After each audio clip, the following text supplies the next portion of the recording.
Bonjour, je suis très contente de pouvoir aujourd'hui vous délivrer ce message de votre fils Donovan.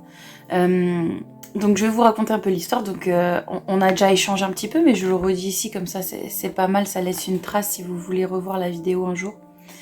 Votre fils, il est venu à moi en fait, pas du tout pendant que j'étais en train de faire une séance. J'étais un peu comme tout le monde, assis dans le canapé. Et puis j'ai eu ce ressenti pressant de quelqu'un qui me demandait de prendre mon crayon et mon stylo, mon crayon et ma feuille de papier, puisque je pratique l'écriture automatique en fait. C'est ce que je fais en privé du coup. Et puis bon bah votre fils était insistant, mais si vous voulez au départ je savais pas vraiment qui c'était. Hein. J'avais ce sentiment que c'était un fils qui voulait à tout prix délivrer un message à sa mère, mais j'étais pas, je ne savais pas qui c'était. Des fois je suis interpellée par des envolées sans savoir vraiment qui c'est, puis ils me donnent pas forcément toujours leur identité. Donc au départ c'était comme ça. Et puis du coup je me suis dit bon. Je vais attendre un peu, voir si j'ai plus de choses sur l'identité de cette envolée. Et puis ça commençait à s'éclaircir un petit peu, donc j'ai eu au niveau du prénom, j'avais simplement le son de la fin, donc je savais que c'était Anne à la fin. Mais pour tout vous dire, au départ, je partais sur le prénom Logan. Donc j'étais pas comme ça partie au départ sur votre fils.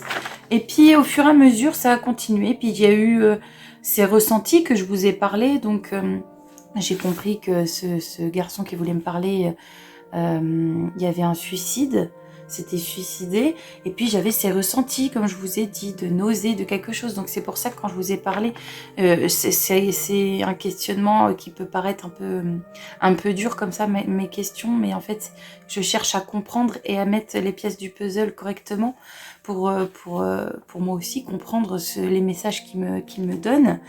Donc j'étais partie sur peut-être des substances. Donc substances, je parlais de médicaments. Au départ, c'était vraiment ce sentiment-là, de médicaments. Je ne partais pas sur autre chose. Et puis c'est vrai que j'ai complètement écarté ça après quand on a discuté. Et, je pense que c'est l'effet de l'alcool, du coup, comme on en a parlé, que j'ai ressenti. Quoi qu'il en soit, après ça, je me suis dit, bon, je vais jeter un coup d'œil sur la liste que j'ai des gens qui m'ont demandé de contacter des envolés. Et je suis tombée du coup sur le prénom de votre fils et ça m'a fait tilt tout de suite. J'ai vu la photo et je me suis dit oui, c'est lui en fait. C'est Donovan. Du coup, bon bah, je me suis mis à écrire et puis il m'a délivré son message. Et puis j'ai eu des ressentis aussi. J'ai continué à avoir des ressentis, des rires, je l'entends des rires. D'une très bonne humeur. Voilà, c'est pour ça que je vous dis, soyez rassurés. Et puis, j'ai eu aussi un contact, c'est sa main dans le cou. Je l'ai senti passer dans mon cou, sa main. Et je pense que c'est aussi pour que je vous le transmette et que je puisse aussi vous dire d'être attentive à ça. Si vous ressentez un froid, des frissons au niveau du cou, il se peut qu'en fait, ce soit la main de votre fils qui se dépose à ce moment-là dans votre cou. En tout cas, je pense qu'il a eu ce geste envers moi pas anodin. C'était pour que je puisse vous le transmettre et que vous puissiez être attentif davantage à ça. Parce que c'est une manière pour lui aussi de communiquer avec vous. Et puis il y a eu d'autres choses qui ont été très présentes. Il m'envoyait des images, donc il y avait le vélo qui était très présent apparemment et la nature, notamment le bord de l'eau, tout ça. C'était quelque chose qui était très important dans son message. Donc je vais vous lire l'intégralité du message et puis après je vais revenir sur quelques petits fragments comme ça pour vous détailler. Je n'ai jamais été un grand parleur, mais je sais bien qu'ils en ont besoin, surtout elle. Je suis désolée de ce que j'ai fait, mais c'était arrivé le moment où je devais m'envoler. Je sais qu'il était trop tôt pour vous. Je n'aime pas te voir pleurer, maman. J'ai toujours détesté ça. Je vois que tu as repris tes activités et je suis très content. Il faut que tu te souviennes de moi. Au skate. Le sourire. Oublie le reste. Je suis bien maintenant.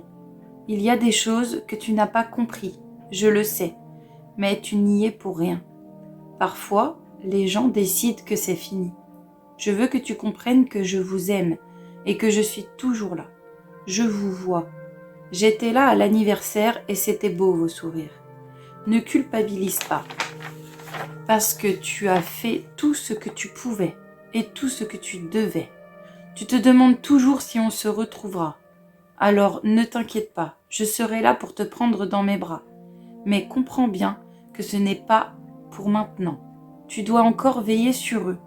Je t'attendrai au bord de l'eau. Pense bien à moi en voyant le soleil. Je suis au plus près de lui maintenant. Je t'aime et j'aurais dû te le dire plus souvent.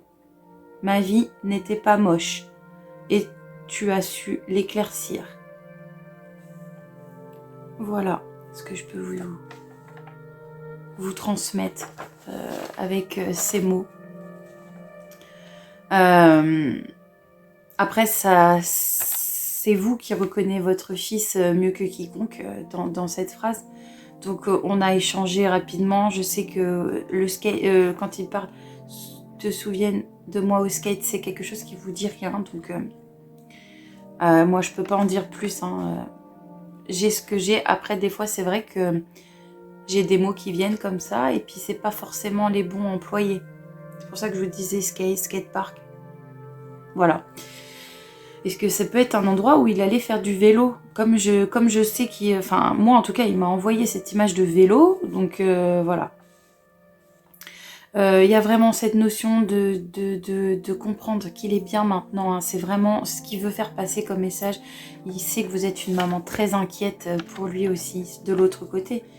Voilà, puis après, il vous parle d'un anniversaire où il était présent apparemment. Il a vu vos sourires. Et puis, votre questionnement sur le don d'organes aussi, du coup, j'ai pu faire un rapport avec le message. Et c'est exactement ce qu'il dit, ne culpabilise pas. Parce que tu as fait tout ce que tu pouvais et tout ce que tu devais. Donc soyez rassurés. Il vous en veut absolument pas pour ça, et bien au contraire, je pense. Et puis, il y a cette attention aussi de vous dire de penser à lui quand vous voyez le soleil. Alors, c'est peut-être quelque chose qu'il aimait particulièrement. En tout cas, il est au plus près de cette lumière maintenant. Et puis, il y a aussi cette très belle phrase qui est dit ma vie n'était pas moche, tu as su l'éclaircir. Vous avez été son petit rayon de soleil aussi. Et puis, voilà, vraiment, ne vous en voulez pour quoi que ce soit. Il est bien. Il vous attendra au bord de l'eau, c'est ce qu'il vous a dit aussi. Et puis bah, quand vous pouvez, parlez-lui. Il est près de vous. Il vous entend. Il n'y a rien de plus beau que vos mots à vous. Et puis bon, bah après, il n'y a pas d'explication vraiment sur son geste, mais je vous ai dit, j'ai eu peut-être ce ressenti où ça pouvait être lié à des gens de son âge.